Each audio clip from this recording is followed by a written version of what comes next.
जोधपुर के मड़ाई गांव में दो बहनों की जिन्होंने खुदकुशी कर ली।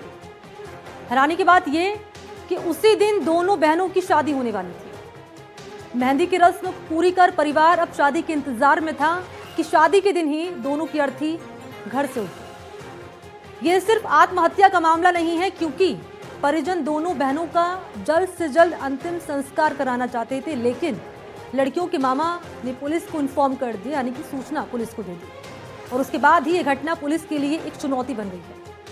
आखिर ऐसा क्या हुआ जिससे पुलिस के लिए इस केस को सुलझाना मुश्किल हो गया? जोधपुर से हमारे संवाददाता अरुण हर्ष की रिपोर्ट।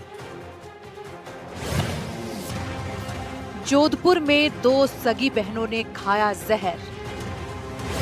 जिस दिन शादी उसी दिन उठ गई अर्थी। अंतिम संस्कार के लिए जल्दबाजी क्यों?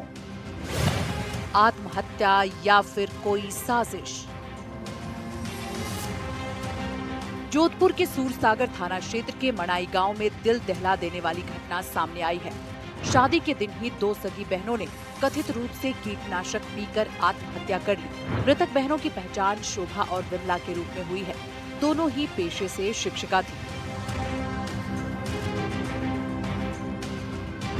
जानकारी के अनुसार दोनों की शादी होने वाली थी।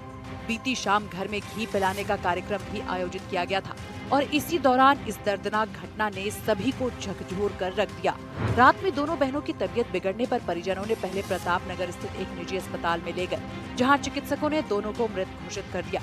वहीं बाद में बच्ची के परिजन शव लेकर घर चले गए, लेकिन दोनों बच्चियों के मामा को इस बात की जानकारी मिलने पर बच्चियों के मामा ने पुलिस को सूचना दी। मुझे सुबह 5 बजे फोन आया था मेरी छोटी बहन का, क्या भाणकियों ने तो कुछ कर लिया, खा लिया, जहर खा लिया, दे दिया, वो मुझे पता नहीं। पर हॉस्पिटल लेके गए। जब मैंने कहा हॉस्पिटल, मैंने फोन किया पीछे छोटे जो हमारे भणेजिया जवाई है ना, बड़े वाले, उनको फोन किया मैंने क्या स्थिति है, कि बात बीत गई। उसके बाद में मैंने कंट्रोल रूम फोन किया। आपने पुलिस को सूचना दी? मैंने पुलिस को मैंने ही सूचना दी। ये तो दाग देने के लिए तैयारी कर दी। 6 बजे यहाँ अगर पुलिस को सूचना नहीं देते तो ये तो दाग संस्कार कर देते सुबह 6 बजे। बच्चियों के मामा का आरोप है कि अगर पुलिस 5 मिनट भी लेट पहुंचती, तब तक दोनों बच्चियों के परिवार वाले उनका अंतिम संस्कार कर चुके होते। मामा ने बताया कि दोनों बच्चियों की सगाई भीनमाल में हो रखी थी, लेकिन बाद में उनके चाचा ने ही ये सगाई तोड़ दी और अब पोकरण के आगे जमला गांव में इन दोनों की शादी करने वाले थे। लेकिन सुबह ही उन्हें अचानक ये सूचना मिली, जिसके बाद पुलिस को सूचना दी गई। सुनने में आ रहा है कि बच्चियों जहाँ अभी रिश्ता किया ना, वहाँ जाना नहीं चाह रही थी। पहले कहाँ सगाई कर रहे थे? पहले ये भीनमाल साइड की हुई थी। कितनी देर सगाई? हाँ, वो करीबन पहले तो ऐसे 5-6 महीने तक वहाँ करो, और बाद में पूरे परिवार जाके वहाँ रिश्ता करके आए। उसके बाद में ये मोहन सिंह का हमें रिश्ता मंजूर नहीं है। मोहन सिंह कौन? मोहन सिंह मेरे बहन के देवर है। सब गणित उन्होंने खेली है पूरी। क्या लगता है, बच्चों को मार दिया या जहर दे दिया क्या? अब तो भगवान जाने वो जहर दिया या नहीं, पहले तो मैं कह नहीं सकता हूँ। इसके बाद सूरसागर थाना पुलिस और अधिकारी मौके पर पहुंचे और साक्ष्य जुटाए। दोनों शवों को पोस्टमार्टम के लिए महात्मा गांधी अस्पताल की मोर्चरी में भिजवाया गया। पोस्टमार्टम के लिए हमने बोला है एफएसएल टीम ने सैंपल्स कलेक्ट करें और जो कॉज ऑफ डेथ है उसका पोस्टमार्टम के बाद ही क्लियर हो पाएगा कि दोनों बच्चियों की मौत किस सर्कमस्टेंस में हुई है, किस रीजन से हुई है। प्राइमा फेसिया अभी ये कहना जल्दबाजी होगा कि उनका मौत का रीजन क्या था। इस पूरी घटना में दोनों बहनों के परिजन पर सवाल उठ रहे हैं कि आखिर पहली सगाई क्यों टूटी? क्या दूसरी जगह जल्दबाजी में शादी तय की गई? क्या इस नए रिश्ते से दोनों बहनें राजी थीं? इस नए रिश्ते से क्या दोनों बहनें राजी थीं? ये वो सवाल है जिसके जवाब अब तक पुलिस को नहीं मिले हैं। जोधपुर के सूरसागर के मड़ाई गांव की घटना है। दो सगी बहनों ने खुदकुशी कर ली, कथित रूप से कीटनाशक पीकर आत्महत्या की। 21 फरवरी को ही शादी थी और इसी दिन खुदकुशी कर ली। दोनों बहनों के मामा ने पुलिस को इस बात की सूचना दी। मामा ने कहा जल्दबाजी में करने वाले थे अंतिम संस्कार। दोनों बहनों की पहचान शोभा और विमला के रूप में हुई है। शोभा की उम्र 25 और विमला की उम्र 23 साल थी। पिता दीप सिंह मजदूरी का काम करते हैं। फिलहाल पुलिस आत्महत्या के कारणों की जांच में जुटी है। शुरुआती तौर पर कीटनाशक सेवन से मौत की आशंका जताई जा रही है। हालांकि पोस्टमार्टम रिपोर्ट आने के बाद ही स्थिति स्पष्ट हो पाएगी। मामले में आत्महत्या की बात तो सामने आई है, लेकिन आखिर क्यों इन दोनों बहनों ने आत्महत्या की? मामा के बयान के अनुसार दोनों बहनें इस शादी से खुश नहीं थी, लेकिन घर की चार दीवारी के अंदर बहनों ने अपने परिवार से इस बारे में बात की या नहीं, इसे लेकर अब तक सस्पेंस बना हुआ है। दोनों बहनें प्राइवेट स्कूल में पढ़ाती थी, पढ़ी लिखी थी, लेकिन उन्होंने आखिर ऐसा कदम क्यों उठाया, ये एक बड़ा सवाल बना हुआ है। पुलिस इस मामले में घर वालों की भूमिका पर नजर रखे हुए है और इसी बात को केंद्र में रखकर जांच की जा रही है।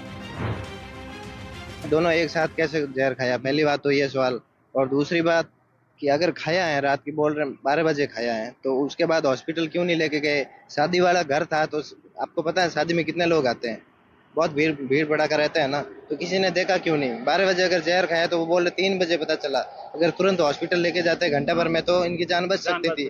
उसके बाद भी ना इन्होंने कुछ किया, ना कुछ किसी को इन्फॉर्म किया, ना हॉस्पिटल लेके गए। क्यों नहीं लेके गए? कार करने की तैयारी थी, तो ये जब इनको सूचना किसी अन्य रिश्तेदार के माध्यम से मिली तो इन्होंने पुलिस कंट्रोल उनको फोन किया और उसके बाद पुलिस मौके पर पहुंची और फिलहाल अब पुलिस ने जो दोनों का जो है वो पोस्टमार्टम करवा के अब जो रिपोर्ट आएगी उसके अनुसार आगे की कार्रवाई करेगी। जोधपुर से एनडीटीवी के लिए अरुण हर्ष की रिपोर्ट। और अब बात करेंगे एक सवाल की, और सवाल है कि आखिर दोस्त कैसे बने दुश्मन? लॉरेंस बिश्नोई और रोहित गोदारा में आखिर किस बात पर अनबन हुई? कल तक जो दोस्त थे और मिलकर अंडरवर्ल्ड की दुनिया पर राज करते हैं, आज दोनों दोस्त एक दूसरे के खून के प्यासे हुए हैं।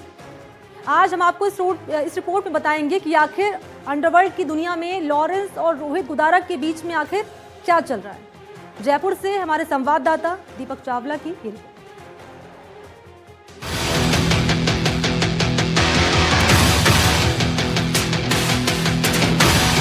दो गैंगस्टर एक दूसरे के खून के प्यासे।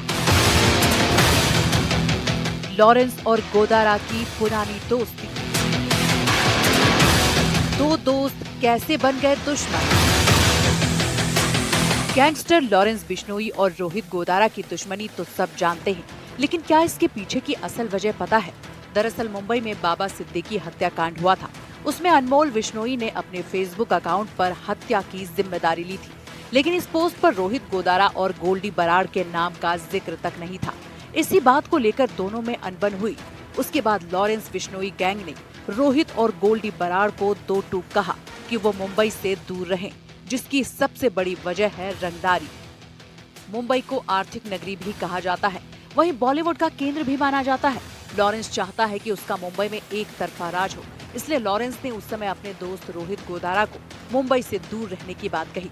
उस समय गोल्डी बराड़ लॉरेंस के इशारों पर पूरा फाइनेंस का काम करता था, लेकिन अंदर ही अंदर गोल्डी बराड़ रोहित गोदारा के पास जाना चाहता था और आज की तारीख में गोल्डी बराड़ और रोहित गोदारा एक हो चुके हैं। दोनों मिलकर लॉरेंस और अनमोल बिश्नोई को मारना चाहते हैं।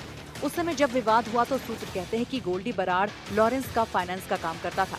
ऐसे में उसके पास 100 करोड़ से अधिक रुपए थे, जो उसने दोबारा नहीं लौटाए। इसके बाद पैसों का विवाद और गहराया और देखते ही देखते दो बड़े गैंगस्टर आज एक दूसरे के खून के प्यासे हो चुके हैं। रोहित गोदारा गोल्डी बराड़, वीरेंद्र चारण, राहुल रेनाव, नितिन फौजी गोदारा गैंग के साथ हैं। गोदारा गैंग करवाना चाहता है लॉरेंस और अनमोल बिश्नोई की हत्या। अनमोल बिश्नोई दिल्ली के तिहाड़ जेल में बंद है। तो गोल्डी बराड़ जो कि पहले लॉरेंस बिश्नोई गैंग का मेन फाइनेंस का काम संभालता था, उसके बाद उसने सूत्र ये बताते कि उसने बहुत सारे जो करोड़ों रुपए, लगभग 100 करोड़ रुपए उसने होल्ड कर लिए और आगे लॉरेंस बिश्नोई को नहीं दिया। जो पैसे रंगदारी से आए थे और लॉरेंस बिश्नोई को देना था लेकिन नहीं दिया, और फिर उसके बाद दोनों गैंग्स में और ज़्यादा विवाद गहरा गया और आज की तारीख में रोहित गोदारा, लॉरेंस बिश्नोई गैंग एक दूसरे के खून के प्यासे हो गए हैं। दोनों ही गैंग्स ये चाहती है कि मुंबई में उसका नाम चले, उसका आतंक चले, और इसीलिए मुंबई में लगातार बॉलीवुड स्टार्स को एक के बाद एक रंगदारी का कॉल आ रहा है। उनके घर पर फायरिंग हो रही है और पूरा ये जो खेल है ये रंगदारी से जुड़ा हुआ है और लगभग 400 करोड़ 500 करोड़ से अधिक का रंगदारी का ये पूरा खेल है। बहरहाल पुलिस इसकी जांच कर रही है। हाल ही में अनमोल बिश्नोई ने विदेश में सरेंडर किया। इसके बाद उसे दिल्ली की तिहाड़ जेल में रखा गया है। सूत्रों की माने तो रोहित गोदारा अनमोल का मर्डर करवाने वाला था, इसलिए अनमोल ने सरेंडर किया और फिलहाल जेल में बंद है। सूत्र बताते हैं कि रोहित अपने गैंग से जुड़े लोगों को तवज्जो देता है और उन्हें प्रोटेक्ट करता है, इसलिए ज्यादा से ज्यादा लोग रोहित गोदारा की गैंग में जाना चाहते हैं। उधर अपने दोस्त से जुदा हुए पुराने दोस्तों को लॉरेंस वापस अपनी गैंग में ले आया। सूत्रों का कहना है कि लॉरेंस बिश्नोई ने अपने साथियों को कहा कि अगर अलग अलग रहेंगे तो मारे जाएंगे, इसलिए एक बनकर रहते हैं। अभी फिलहाल अंडरवर्ल्ड से यही बड़ी खबर है कि बिश्नोई ने अपने पुराने साथियों को वापस अपने साथ जोड़ लिया है, जिसमें सबसे बड़ा नाम संपत नेहरा और काला जतेड़ी का है। ये दोनों बीच में लॉरेंस से नाराज हो गए थे, लेकिन अभी फिलहाल लॉरेंस के साथ है। गोपी राणा, आरजू बिश्नोई, राजू विसोदी वापस लॉरेंस के साथ हैं। बीच में चर्चा चली थी कि काला जटेड़ी गैंगस्टर रोहित के साथ है, लेकिन अब खबर आ रही है कि काला जटेड़ी ने फिर से अपना समर्थन लॉरेंस बिश्नोई को दिया है। लॉरेंस बिश्नोई अभी फिलहाल अपने पुराने जितने भी साथी हैं उनको एक साथ जोड़ने में लगा हुआ है, चाहे वो संपत नेहरा हो, चाहे वो आरजू बिश्नोई हो, चाहे वो काला जटेड़ी हो। पहले ऐसा चर्चा चली थी कि लॉरेंस बिश्नोई के साथ उनके पुराने दोस्तों का साथ छूट गया है, लेकिन लॉरेंस बिश्नोई ने ये कहा अपने पुराने साथियों को कि एक अलग होंगे तो हम मारे जाएंगे, तो ऐसे में एक होना पड़ेगा। तो फिलहाल अंडरवर्ल्ड और गैंग से जुड़ी हुई यही खबर आ रही है कि फिलहाल लॉरेंस बिश्नोई ने अपने पूरे पुराने साथियों को एक कर लिया है। अनमोल बिश्नोई जो कि विदेश में उसने हाल ही में सरेंडर किया, सूत्र ये भी बताते हैं कि रोहित गोदारा अनमोल बिश्नोई को बस मारने ही वाला था और ये भनक जो है वो उसको लग गई। फिर उसके बाद उसको पुलिस ने पकड़ लिया। कुछ लोग कहते हैं उसने सरेंडर भी किया और वो अपने आप को जेल में ज़्यादा जो है महफूज समझता है। अब बहरहाल अभी राजस्थान पुलिस, देश की पुलिस, खुफिया एजेंसी इन दोनों गैंग्स पर नजरे हुए हैं। हाल ही में हरी बॉक्सर के कहने पर राजस्थान के एक बड़े मंदिर को रंगदारी का कॉल आया था। राजस्थान से करोड़ों का व्यापार है और दोनों गैंग व्यापारियों को धमकाकर करोड़ों रुपए की रंगदारी मांगते हैं। दोनों ही गैंग चाहते हैं कि राजस्थान में उनका वर्चस्व रहे, तो ऐसे में ये सारी लड़ाई राजस्थान की रंगदारी से जुड़ी हुई भी है। हरी बॉक्सर पर विदेश में फायरिंग करवाई गई थी। रोहित गोदारा द्वारा ये वारदात हुई, लेकिन वो बच गया। उधर राजस्थान पुलिस भी अब दोनों गैंग पर सख्ती कर रही है। पुलिस का कहना है कि लोकल इन्फॉर्मर गैंग को ये सूचना देते हैं तो उन पर कार्रवाई की जाएगी।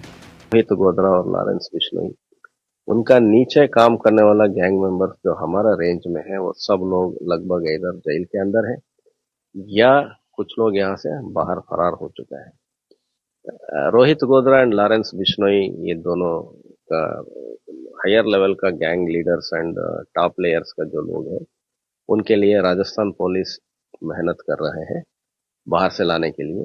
और यहाँ उनका संबंध में उनके अगेंस्ट जो भी केसेस है उनका अपना लोग में हम लोगों ने रेंज लेवल पर पक्का इंतजाम किया गया है। ये आगे समय की बात है एंड कानून की लड़ाई की बात है। जल्द से जल्द सख्त कार्रवाई हो जाएगा।